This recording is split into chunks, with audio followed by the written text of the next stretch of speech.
நீரில் உன் பாதம் பட்டதும் மீன்களுக்கும் கூட வெட்கம் வந்ததோ? நீரில் உன் பாதம் பட்டதும் அந்த மீன்களுக்கு கூட வெட்கம் வந்ததோ?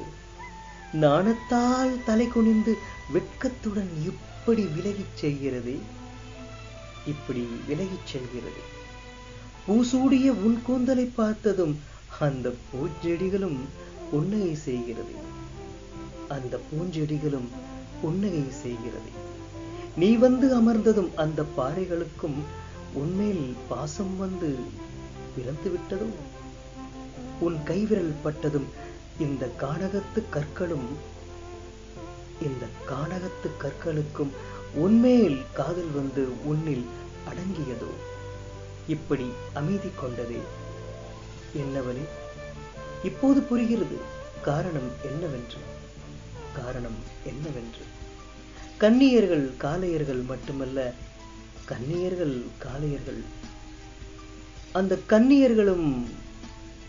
கன்னியர்களிடமும் காளையர்கள் மட்டுமல்ல, கரும்பாறைகளும் கூட அமைதியாக அடங்கும் என்று. அமைதியாக கன்னியர்களிடம் கடும் பாறைகளும் கூட அமைதியாக அடங்கும் என்று இங்கே அழகான வரிகளை இங்கு தந்திருக்கிறார் VML சுப்பிரமணியன் கவிஞர். இலுப்பூர் தாலுகா புதுக்கோட்டை மாவட்டத்தில் தந்திருக்கிறார்.